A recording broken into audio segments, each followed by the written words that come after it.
네, 오늘은 통독을 위한 성경개관 히브리서 같이 살펴보겠습니다.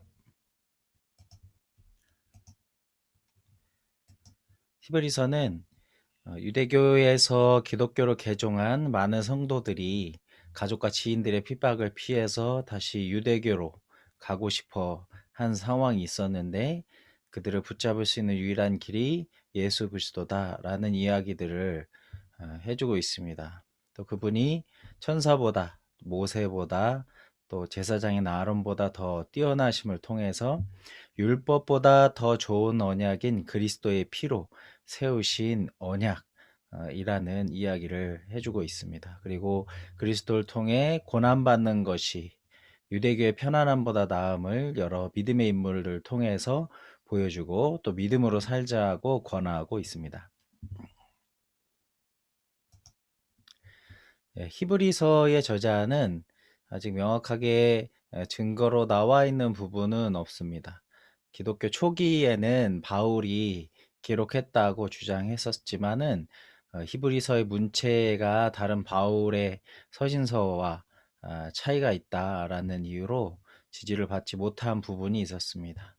그 이후에 누가, 바나바, 실라, 빌립, 또 브리스길라와 아굴라 등 많은 인물들이 이 히브리서의 기록자의 후보군으로 이름을 올렸었습니다. 히브리서의 기록자는 모르지만 히브리서가 영감을 받은 하나님의 말씀이라는 것은 변할 수 없는 진리입니다. 기록연대는 AD 63년에서 65년경에 예루살렘 성 파괴 이전으로 보여지고 있습니다. 기록자는 정확히 몰라도 기록 시기는 추측할 수 있는데요. 성전에서는 여전히 제사가 드려지고 있었기 때문에 AD 70년 이전에 기록되었다고 봅니다. 핍박은 있었지만 아직 피 흘리기까지는 아니었다라고 되어 있기 때문에 AD 64년 중반 로마 대화제 이전이지 않을까라고 보고 있습니다. 교회의 복음이 단계적으로 증거되었고 또 인도자들이 안정되게 사역하고 있는 시기로 보아서 기독교 초기에 기록된 것은 아닐 것으로 보여지고 있습니다. 배경을 살펴보면 이 히브리서가 쓰여지고 있었던 당시의 상황에서 볼 때에 종교를 바꾸는 것은 굉장한 갈등을 가져오게 됩니다. 지난날의 모든 관계를 끊어야 하는 고통과 또 이방이 취급당해야 하는 시련, 긴장감, 그리고 배교자에게 가해지는 엄청난 핍박이 극복해야 할 싸움으로 나타나게 됩니다. 유대교에서 기독교로 개종하게 되었을 때 그들에게는 이 5가지 어려움이 있습니다. 가족들에 의한 상속권 박탈과 이스라엘 회중으로부터의 축출, 또 고용의 기회 상실과 재산 소유권 박탈, 또 육체적 정신적 고통, 공개적인 멸시와 조롱, 투옥과 순교의 처벌을 감수해야 하는 것. 이런 것이 유대교에서 기독교로 개종하게 됐을 때에 맞을 수 있는 현실이고 어려움이었습니다. 히브리서의 수신인들은 예수님을 오래전부터 약속된 자신의 메시아로 받아들인 유대인들이었습니다. 그들은 예수님을 믿었다라는 이유로 핍박과 재산의 몰수를 당하기도 하고 또 감옥에 갇히거나 피 흘리기 직전까지 가는 순환을 당하기도 했습니다. 히브리서에 그런 내용들이 이제 기록되어 있죠.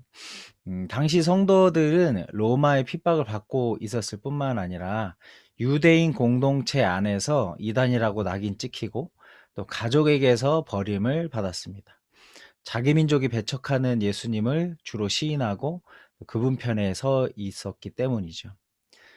또 유대교에 비해서 기독교는 예루살렘 성전이나 회당도 없이 주로 가정집에서 모였습니다. 거룩한 제사법도 없었고 또 뭐 변변한 스승도 없이 비밀리에 모이고 있었죠. 어, 그래서 이 성경적인 진리에 대한 이해가 부족한 성도들 중에서 유대교로 다시 돌아가려고 했었던 사람들이 있었고, 유대 기독교인들은 뿔뿔이 흩어질 위기에 있었습니다. 배교의 가능성이 현존하고 있었고, 이것을 방지하기 위해서 이 히브리서 기자가 그리스도의 충분성과 우월성을 중심으로 가르치죠. 그리고 그리스도의 진리를 떠나서 방황하는 것이 얼마나 그릇되고 잘못된 것인지 말하고 있습니다. 또 이제 유혹과 핍박 가운데에 믿음이 흔들리면 안 된다라는 사실들을 알려주고 있죠. 이 편지는 유대교의 배경을 가진 그리스도인들을 대상으로 쓰여졌습니다. 주 예수 그리스도를 믿는 믿음으로써 참된 구원을 얻은 그리스도인들이 대상이었고, 또 그리스도인이 되었다고 고백하고 세례를 받은 후에 지역교회에 더해졌지만은 사실은 진실로 거듭난 적이 없는 사람들, 이 두 부류가 이제 유대교의 배경을 가진 그리스도인들, 이들이 이제 주된 이 편지의 대상이었습니다.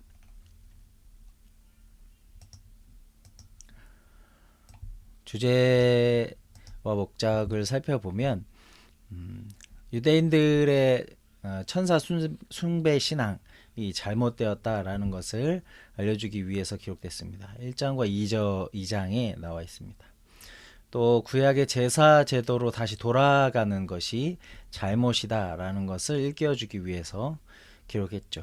8장과 10장에 그러한 내용들이 담겨져 있습니다. 또 세 번째로 잘 믿는 성도를 더욱 진리로 굳게 세워주기 위해서 기록했습니다. 말씀에 굳게 서 있으라고 가르쳐주기 위해서 또 2장 1에서 4절에 나와 있고요.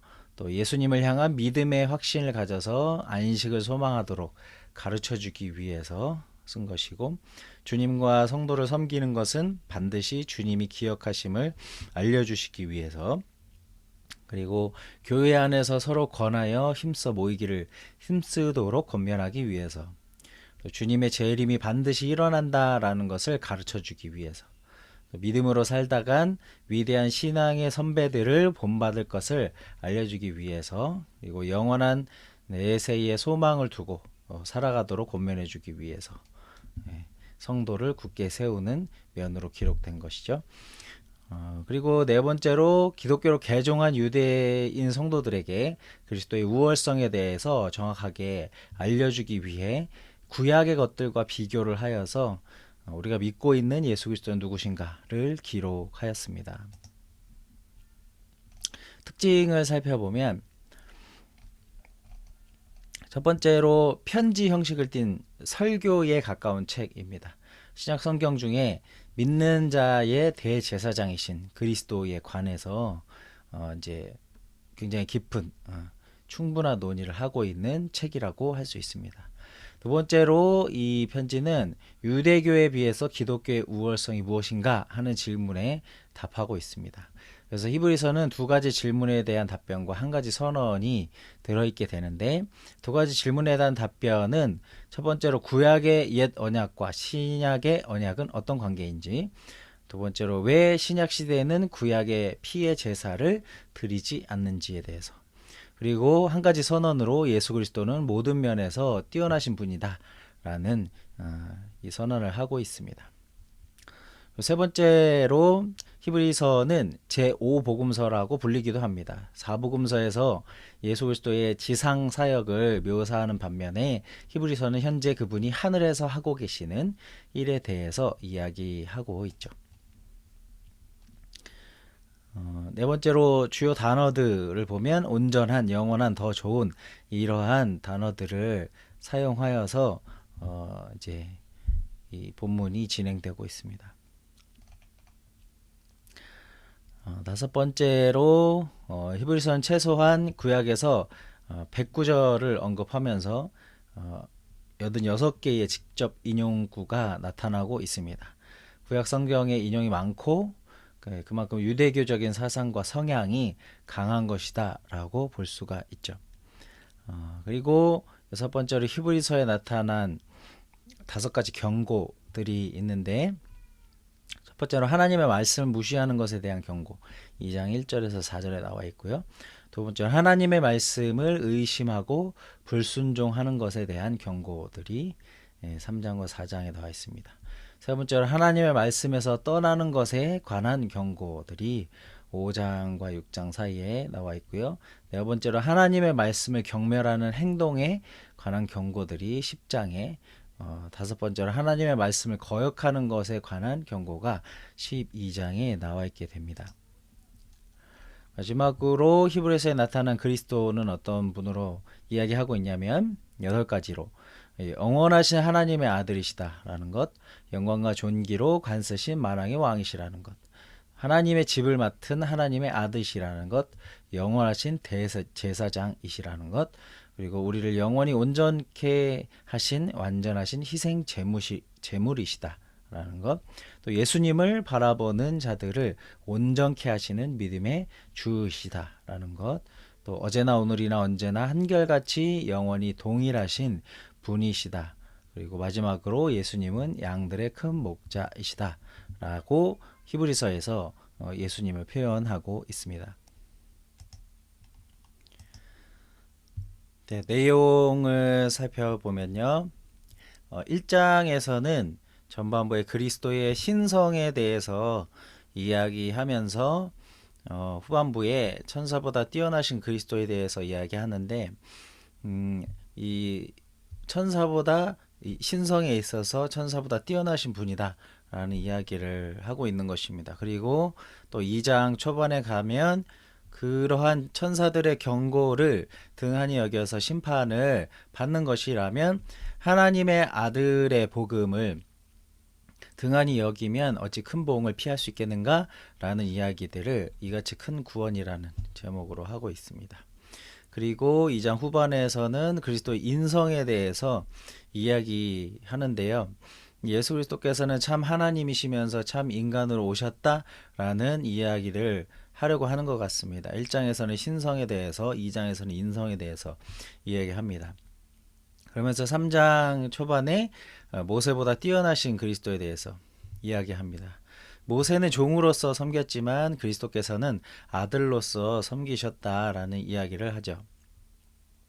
그리고 3장 후반부에는 여호수아보다 뛰어나신 그리스도에 대해서 이야기하는데 여호수아도 가나안 땅에 들어가게 해서 이스라엘 백성들의 안식을 얻게 했지만 그것이 참 안식이 아니었고 4장에 가서 참 안식을 주신 분은 예수 그리스도시다 라는 이야기를 하고 있습니다.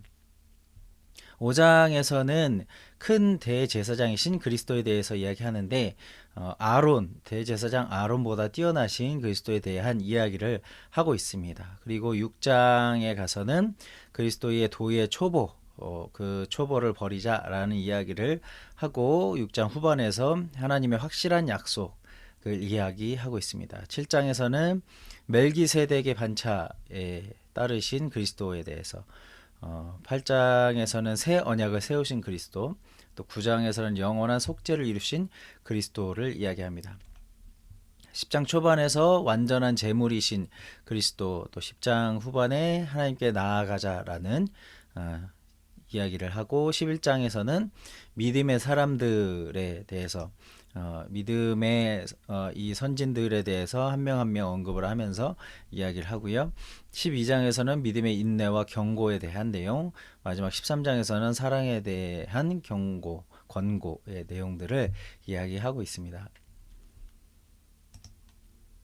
구조를 살펴보면 크게 초점에 있어 세 부분으로 1장부터 2장까지 그리스도의 우월성에 대해서, 3장부터 10장까지 그리스도의 사역에 대한 완전성, 그리고 마지막 11장부터 13장은 그리스도인의 믿음의 생활에 대한 내용들을 다루고 있다라는 걸 보실 수가 있고요.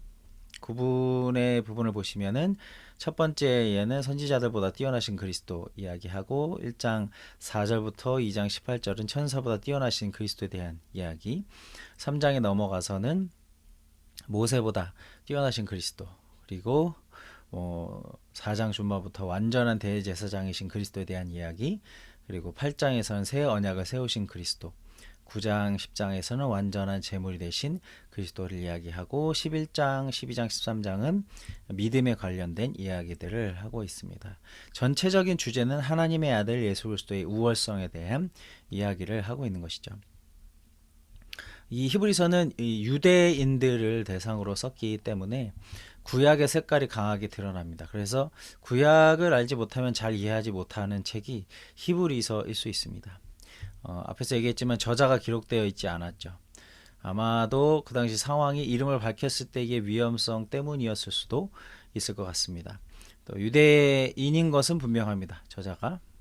또 서신을 받는 사람들의 상황이 녹록지 않았다라는 것을 알 수 있죠. 히브리서를 받는 성도들의 배경은 앞에서 얘기했지만 유대교에서 기독교로 개종한 자들이라고 볼 수 있습니다. 이 사람들은 뭐 앞에서도 이야기한 것처럼 가족들에 의한 상속권이 박탈되고 이스라엘 회중으로부터 축출되고 고용의 기회 그리고 재산 소유권에 대한 박탈 이런 것들이 있을 수 있습니다. 또한 육체적이고 정신적인 고통을 받게 되고 공개적인 멸시와 조롱, 투옥과 순교, 처벌을 감수해야 하는 그런 사람들이었습니다. 이 히브리서를 봤을 때에 아마도 그 당시에 히브리서를 보는 사람들 중에 예수님을 봤었던 사람들이 있었을 수 있습니다. 그러니까 그들이 혼란을 겪을 수 있는 것이죠. 유대교에서 기독교로 진리를 붙잡기 위해서 왔는데 그러한 핍박과 어려움들이 너무 많다 보니까 내가 믿는 예수님은 정말 하나님의 아들이 맞는가? 내가 믿는 예수님은 구약의 많은 선지자보다 위대한 분이 맞는가? 라는 이런 내적 고민이 있을 수가 있는 것입니다. 그래서 유대교에서 기독교로 개종한 많은 성도들이 가족과 지인들의 핍박을 피해서 다시 유대교로 가고 싶어 했던 것 같습니다. 육체적으로 내적으로 많이 힘들었기 때문에 그러겠죠. 그리고 예수님께서 다시 오시겠다라고 말씀을 하셨는데 오시지 않는 상황 속에 있기 때문에 그렇습니다. 또 이런 상황 가운데에서 성도들을 붙들어줄 수 있는 것이 무엇인가를 히브리서를 통해서 성령께서 남기게 하신 거라고 보면 되겠습니다. 그것이 무엇일까요? 구약에서 말하고 있는 그 모든 것보다 예수 그리스도께서 뛰어나다라는 것을 보이는 것입니다. 그래서 이 구약의 내용과 비교하면서 증거를 하게 되죠. 그래서 앞에서 봤지만 1장에서 10장은 예수 그리스도의 위대하심, 우월하심을 나타내고 있습니다. 총 4가지 정도로 요약을 할 수 있죠. 11장에서는 그런 예수 그리스도를 보지 않고도 믿음으로 보아왔던 많은 믿음의 선진들을 보여주고 있습니다. 보지 않고도 믿음의 눈으로 예수님을 보면서 약속의 길을 따라왔던 사람들을 소개하고 있는 것이죠.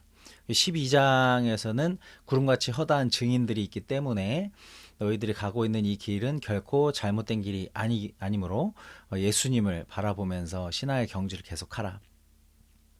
그리고 얽매이기 쉬운 것은 벗어버려야 된다. 뿐만 아니라 더 힘들게 하는 것은 죄라는 겁니다. 죄가 있을 때 이 하나님은 너희를 징계하실 수밖에 없다. 환난 가운데 있는데 죄 지은 것 때문에 징계받는다고 한다고 낙심하지 말아라. 이것은 하나님이 너희를 향하신 사랑이기 때문에 그렇다. 그리고 이제 13장에 가서는 여러 죄를 다시 언급하면서 이러한 믿음의 경주를 하면서 중요한 것은 주님과 인도자들이다.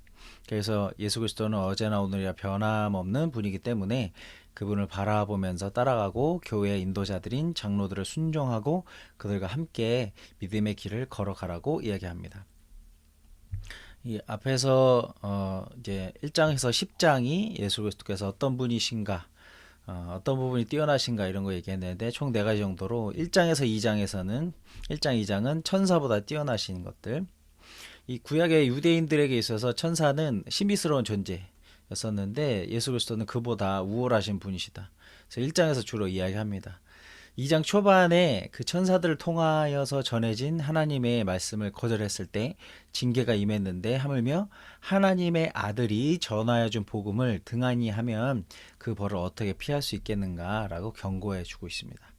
그래서 그 하나님의 아들이 육신이 되어 이 땅에 오셨다라고 1장과 2장에서 이야기하고 있습니다. 3, 4장에서는 모세보다 뛰어나신 그리스도이시라는 이야기를 합니다. 모세는 집 맡은 종으로 충성했다면 예수님은 그 집의 아들로서 순종함으로써 충성하셨다라는 거죠. 또 4장에서는 여호수아가 나옵니다. 여호수아는 이스라엘 백성들을 가나안 땅으로 들여보냈습니다. 그런데 가나안 땅이 참 안식의 장소는 아니었었죠. 전쟁을 해야 했기 때문에 그렇습니다. 그러나 예수 그리스도는 너에게 참 안식을 주실 수 있는 분이다. 이런 이야기를 하고 있습니다. 그래서 예수는 구약의 모세와 여호수아보다 뛰어나신 분이시다. 그리고 이제 5장에서 7장에서는 대제사장 아론보다 뛰어나신 분이라는 얘기합니다. 우리에게 있는 대제사장은 아론과 같은 대제사장이 아니라는 것. 아론은 아브라함으로부터 시작해서 레위의 계열에 따른 제사장이지만 우리에게 있는 대제사장은 멜기세덱의 반차를 따르는 아브라함 이전부터 계셔서 누구로부터 시작되었는지 알 수 없는 시작 자체가 없는 제사장이 우리의 제사장이시다 이런 얘기합니다. 그래서 아론은 자신을 위해서 속죄해야 했지만 그런 내용이 나오는데 예수님은 자신을 위해서 속죄하실 필요가 없는 제사장이시라는 것. 또 그분은 우리의 유일하신 대제사장이시다 이렇게 얘기합니다. 그리고 8장, 9장, 10장에서는 그 제사장들이 드리는 제사에 대한 이야기합니다. 유대인들은 상번제 아침 저녁으로 드리는 제사 그리고 안식일에 또 월상마다 한 달에 한 번씩 드리는 제사 또 1년에 7번에 걸쳐서 절기에 따라 드리는 제사 그 외에도 뭐 화목제 등으로 수시로 드려지는 제사가 있었죠. 그리고 가장 중요한 대속죄일의 제사도 있었습니다. 이런 제사들을 통해서 이제 그들은 하나님께 나아갔었던 것이죠. 그러나 이 모든 것들은 예수 그리스도를 나타내는 그림자였을 뿐이라는 이야기를 하는 겁니다. 우리에게 실체가 있기 때문에 이제 그런 것들을 바라볼 필요가 없다. 이전의 유대교의 성전과 이제 제사를 보면서 부러워할 필요가 없다는 겁니다. 지금 그 성도들은 유대인들이 늘 갔었던 성전에 갈 수도 없고 이제 핍박이 있었기 때문에 집안에서 이제 예배를 드리는 것인데 어느 순간 그들이 눈에 보여지는 어떤 성전의 화려함이나 어떤 제사의 눈에 보여지는 확실한 것들에 의하여서 많이 이제 마음이 힘들어지고 혼란스러워질 수 있는 이 상황들이 있었다는 거죠. 근데 그러한 제사들은 죄를 속죄하지 못한다라는 얘기를 하고 또 예수님은 한 영원한 제사를 드리셔서 하나님 우편에 앉아 계신다 이런 얘기를 합니다.